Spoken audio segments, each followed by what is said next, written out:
Près de 30 ans après la sortie du premier modèle Tipo, Fiat revient avec une toute nouvelle édition. En proposant des gammes de prix relativement bas, elle espère pouvoir s'attaquer au marché des compacts. La nouvelle Tipo est bien conçue et en la découvrant pour la première fois, elle fait bonne impression. La face avant est dominée par une calandre imposante et des phares très marquants. À l'arrière, le design s'avère également très singulier. Nous testons ici la variante berline au moteur turbo de 1,4 litres et 120 chevaux.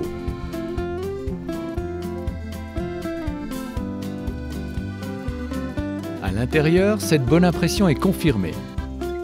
Le tableau de bord est bien lisible et la plupart des commandes ont été placées de façon ergonomique.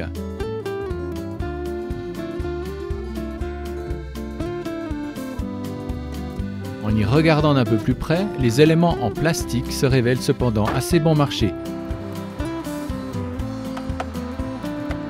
Le système multimédia intégré de 5 pouces avec écran tactile propose un nombre surprenant de fonctionnalités telles que le dispositif main libre et la reconnaissance vocale. On pourrait attendre des sièges un peu plus de soutien et l'espace d'appui au niveau des cuisses est un peu juste.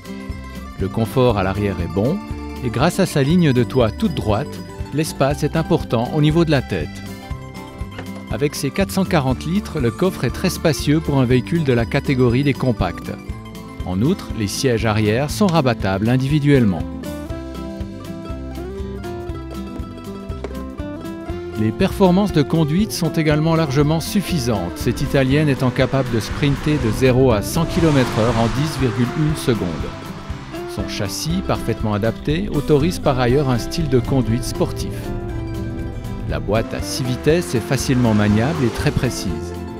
Le manque de sensibilité de la direction gâche cependant quelque peu le plaisir de conduite. Un peu plus de réactivité aurait été souhaitable dans ce domaine. En prenant en considération son poids à vide d'environ 1,4 tonnes, ainsi que ses performances, la consommation moyenne de 7,9 litres constatée lors du test s'avère quelque peu élevée. Fiat propose donc cette nouvelle Tipo assemblée en Turquie et très bien équipée pour un prix modeste. La variante la moins onéreuse est disponible pour un peu moins de 20 000 francs. Notre voiture de test équipée de sièges en cuir, d'une caméra de recul et de roues en alliage léger 17 pouces vous en coûtera 25 000 francs. Ceci inclut 3 ans de garantie usine ainsi que les coûts de base de service et pièces de rechange. Seule la garantie anti-corrosion de 8 ans paraît un peu légère.